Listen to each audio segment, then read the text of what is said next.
Brasil, dia 20 de dezembro de 2025. E a pergunta hoje é direta para você, brasileiro que já viu esse país passar por tanta coisa. Você já viveu um período tão vergonhoso, tão escancarado como esse no Brasil? Hoje nós vamos mostrar alguns fatos, que é um senador que cala a mídia, um banqueiro que sorri na sua prisão domiciliar em mansões, mineradores também do setor da mineração que tiveram sua liberdade concedida, e um pai de família preso por uma mentira. Fica até o final porque essa última história vai te indignar profundamente, eu tenho certeza disso. Já deixa seu like enquanto eu coloco aqui a nossa matéria do dia, tá? Vamos lá. Primeira matéria do senador Flávio Bolsonaro falando com a repórter do SBT, na tela. Olha, se o Congresso, né, se o Poder Legislativo em si se der o respeito em algum momento, voltar a se autovalorizar, não tem nenhuma dúvida, porque esse critério de perda de mandato por faltas ou pelas pautas que ainda virão, que é o caso do Ramagem, tem que ser avaliado caso a caso. Se um parlamentar é sequestrado pelo Hamas e fica um ano sequestrado, a Câmara, pelas faltas deles, vão tirar os mandatos. Se um parlamentar sofre um acidente e fica em coma durante um ano, a Câmara ou o Senado vai tirar o mandato desse parlamentar. Então você veja que tem exemplos nesses dois que eu dei apenas, que tem que ser avaliado caso a caso. São dois parlamentares que estão fora do Brasil contra a própria vontade. Gostariam de estar aqui, não estão porque o Brasil não vive numa democracia plena e todos com dois neurônios sabem disso. Então eles estão lá porque se estivessem aqui estariam sofrendo o mesmo processo, o mesmo justiçamento, sendo julgados pelos seus próprios inimigos. Então, obviamente que estão lá por sobrevivência, estão lá porque querem continuar defendendo a liberdade e a democracia no nosso país de lá. Se até juízes podem votar virtualmente, tem juiz que está na Europa, no meio do recesso do judiciário, apreciando causas, julgando processos pela internet. Por que um parlamentar não pode também, em casos excepcionais, como esses do Eduardo Bolsonaro ou do Ramagem, participar dos debates virtualmente, votar virtualmente? Então, um caminho para mim que seria muito natural seria a mudança no regimento interno para que isso acontecesse sem nenhuma celeuma, porque é evolução, temos tecnologia para isso, é um regimento interno das duas casas, da Câmara e do Senado, que foi escrito, entrou em vigor muito antes das novas tecnologias. Então, quando se quer e tem boa vontade, é possível fazer. Olha, se o Congresso... E aí, pessoal? Corta aqui para mim. Vou botar até no Zoom aqui para a gente conversar. O que você pensa disso? Eu acho que ele está coberto de razão. Nós não vivemos aí numa democracia plena já tem muito tempo. E se você ficou com medo de comentar ou o que vai comentar, você já tem a certeza de que ele tem razão. Se você ficou, não, já vou comentar aqui e falar o que eu penso, é porque você acha ainda que talvez nós podemos viver aí num Estado de Direito, que eu não diria isso, porque o Estado de Direito é quando é válido e a aplicação da letra da lei, literalmente falando, e não de achismos, como quando chega lá nas cortes superiores, principalmente no Supremo, dado essas decisões, né? Então, a repórter quis colocar aí o Flávio Bolsonaro contra a parede, questionando sobre os mandatos de Eduardo e Ramagem e tomou uma invertida, na minha opinião, né? Eu acho que ela tomou uma invertida. E agora eu vou falar para vocês uma coisa. Eu ouvi dizer em algumas redes aí, o próprio Ramagem se posicionou dizendo que ele está sendo caçado por faltas que ainda ele não cometeu, por faltas ainda que ele vai cometer. Então já está caçando porque ele está nos Estados Unidos e vai cometer faltas e está caçando. Não sei se é realmente essa é a verdade, mas é a informação que ele próprio Ramagem deu em suas redes sociais, tá? Eu verifiquei que o meu compromisso é trazer a verdade aqui para vocês, trazer o que está acontecendo e a gente faz uma análise dela nua e crua, sem rodeios, tá bom? Vamos continuar aqui, pessoal. Agora nós vamos falar sobre enquanto uns enfrentam a imprensa com coragem, outros dão risada na cara da justiça. E aí nada muda, nada acontece, né? Quero trazer aqui para vocês, ó, a questão da anatomia de uma fraude. Isso aqui está na Revista Oeste, matéria anterior que eu mostrei para vocês era ali do carteiro, tá? Então tá aqui. Quando Daniel Vocaro foi preso, estava sorrindo. As imagens da câmera de segurança do aeroporto de Guarulhos mostram o diretor-presidente do Banco Master recebendo voz de prisão de um policial federal. E o rosto parece entre o divertido e o incrédulo. Como um desconhecido boêmio mineiro com um histórico de fracassos empresariais conseguiu liderar a maior fraude bancária da história do país e prejudicar dezenas de milhares de funcionários públicos e também cidadãos comuns, investidores, bancos, inclusive fundos previdenciários, fundos que investiram muito dinheiro lá no Banco Master. Então, vocês sabem que ele foi colocado já em domiciliar, deve estar lá na sua mansão, né? E eu já quero, com isso, ligar uma matéria na outra, que é justamente porque foi o mesmo juiz que determinou, né, que ele cumprisse a preventiva na domiciliar, é o mesmo que também revogou agora prisão de empresário suspeito de corrupção na mineração. Tá? Vou colocar nessa tela aqui que fica melhor para vocês verem. Então, olha aqui, ó. O ministro do STF, Dias Toffoli, revogou a prisão preventiva de 3 empresários de Minas Gerais investigados por envolvimento em irregularidades no setor da mineração. A decisão também beneficiou um delegado de polícia federal suspeito de participação no caso. Bom, a justiça seletiva para esses caras aí que desviam bilhões, milhões, tudo é colocado em liberdade. Agora vai lá alguém aí, você pintar uma estátua ali, usando um batom ou qualquer outra coisa. 17 anos de cadeia. É coisa séria. E aí não tem choro nem vela. Então, essa é a justiça seletiva, uma para um povo e outra para os poderosos. Nós não podemos mais aceitar que isso continue dessa maneira. Cada um tem que fazer a sua parte. Eu venho falando isso aqui desde o nosso primeiro editorial. Quem perguntou e quem quer saber um pouquinho mais da minha história está lá na descrição do canal, tá, pessoal? Então, eu vos falo com algum tempinho aí de estudo e de muito discernimento para trazer coisas sérias, com informação para vocês. Vocês viram que eu misturo bem aqui as nossas notícias. Então, tem Estadão, tem o carteiro aqui, Direito News, Juris News, Metrópolis e por aí vai, tá? Revista Oeste, que é justamente para trazer essa visão panorâmica que a grande mídia não traz para ninguém. Não traz mais, não tem como mais você confiar e acreditar no que a grande mídia está dizendo, porque é tudo enviesado. E olha que até ela agora convergiram, todas as mídias, tanto mais de esquerda, quanto mais de direita, quanto as de centro, que não tem muito, uma grande maioria de centro, até elas convergiram de que isso já está passando, já passou de todos os limites do razoável, né? E aí, vamos seguir aqui com o nosso editorial de notícias. Vou trazer um vídeo para vocês.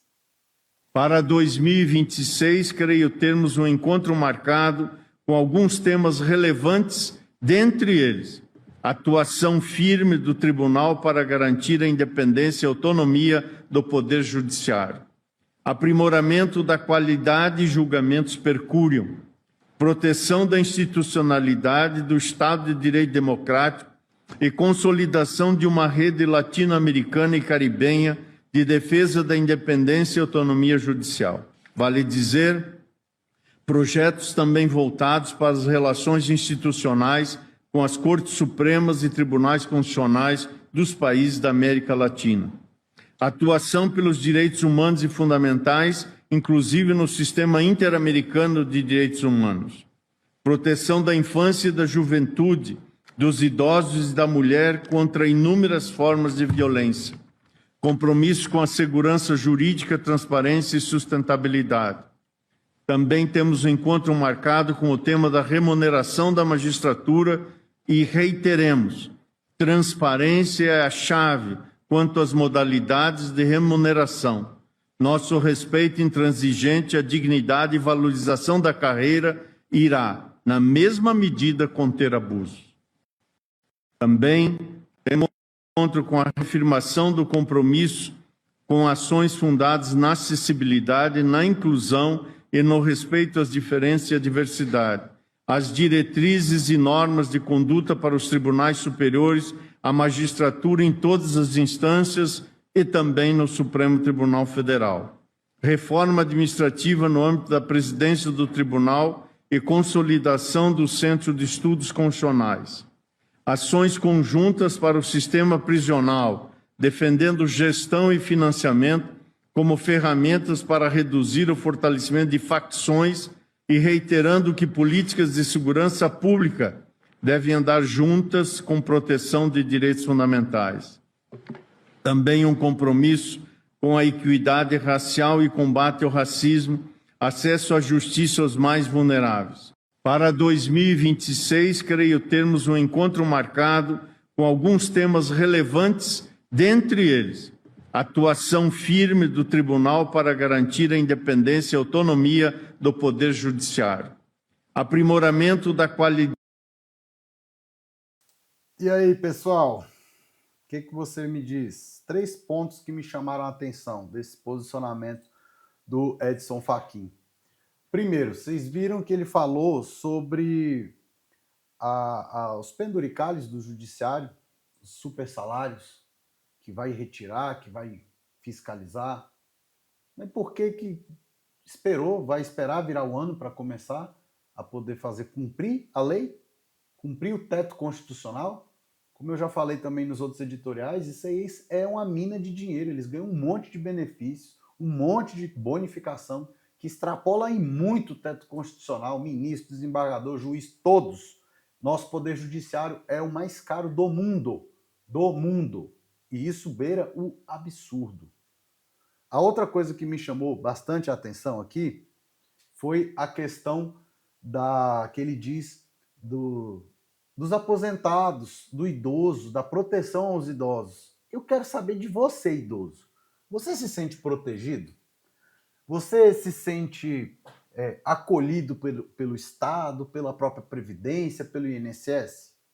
Ou, agora que está de escândalo, e principalmente de desvio de remuneração de verba de aposentados, pensionistas do INSS, será que é a hora mesmo de falar que vai fazer, já tinha que estar fazendo?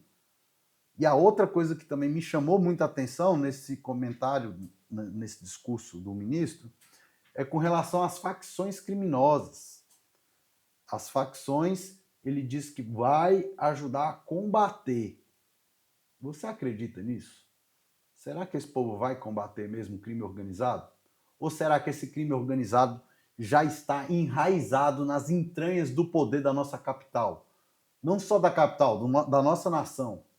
Do poder judiciário, poder executivo e do poder legislativo.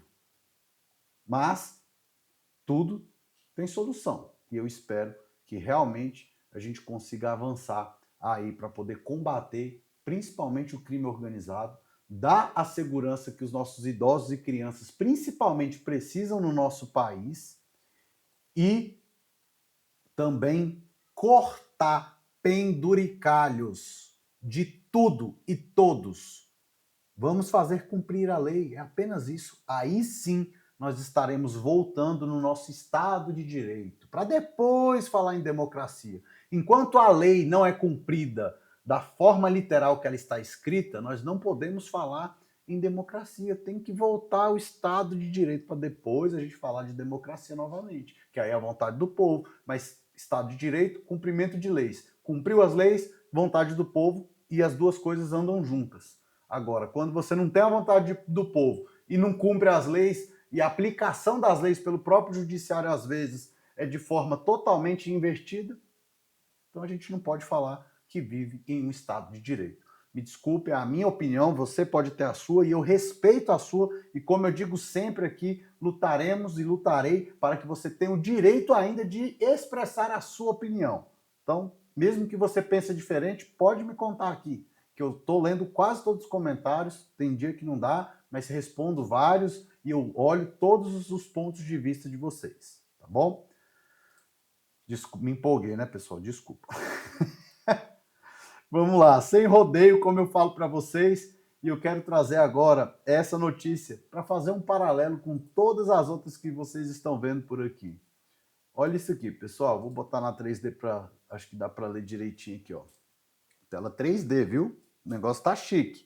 O áudio tá legal, pessoal? Me conta aí se o áudio tá legal, principalmente você que ficou até o final para ver essa notícia que é de revoltar. Como que é a aplicação da lei e como que as pessoas utilizam de forma errônea para prejudicar as outras pessoas. Um homem ficou preso por 8 meses. 8 meses. Acusado, isso aqui foi na matéria de hoje, tá? Do Direito News, pessoal. Acusado de estupro de vulnerável. E o pior, pela sua própria filha. A filha, que hoje, com 21 anos, confessou: minha mãe queria dar um susto no meu pai. E sabe o que mais dói? Ele ficou 8 meses preso na cadeia, enquanto banqueiro dá risada e dono de mineradora também, esse pai chorava atrás das grades por uma condenação injusta. E aí, quem é que vai fazer esse cara responder em liberdade, pegar uma domiciliar, que seja ainda na casa onde ele mora, não sei, né? Não vai ser uma mansão igual desse pessoal aí do que eu acabei de falar. Mas fica claro que na justiça no Brasil tem CEP e conta bancária. E isso é de revoltar, não é? Fala sério. Isso é de revoltar. Mas graças a Deus que ainda de maneira tardia a filha reconheceu que a mãe só queria prejudicar o pai e confessou que isso tudo não existiu. E aí ele foi solto. O Senhor detesta as balanças desonestas, mas os pesos exatos lhe dão prazer. Isso está lá em Provérbios 11:1. Deus não muda a balança pelo nome ou pelo cargo. Mas aqui no Brasil, parece que a justiça tem lado. Se esse vídeo tocou aí seu coração, pessoal, compartilha nas redes, manda para o seu amigo, manda para a sua amiga, deixe seu comentário. A verdade precisa circular mais que as narrativas. Mande aí no grupo da família, da igreja, do trabalho. E a gente não pode mais ficar calado. Já passou da hora da gente agir e agir da forma que a gente pode. Se a forma é eu estar aqui gravando o vídeo para vocês, eu estou fazendo a minha parte, já é um começo. Se a sua forma é compartilhar, levar a informação e a verdade, você também vai estar fazendo sua parte. Informação é resistência. Então, manda aí, pessoal. E até amanhã, que amanhã eu vou fazer um editorial diferente, tá? Com algumas informações da semana. Geralmente no domingo eu não ia gravar, mas decidi gravar para você porque tem dado um resultado tremendo no nosso trabalho de formiguinha e eu tenho certeza que nós vamos avançar ainda mais rumo à justiça e ao que esse Brasil realmente merece viver. Como eu digo sempre, vem comigo. Tchau, pessoal. Opinião direta e sincera é o que eu penso. Tá dito. Espero vocês amanhã. Até mais. Tchau, tchau.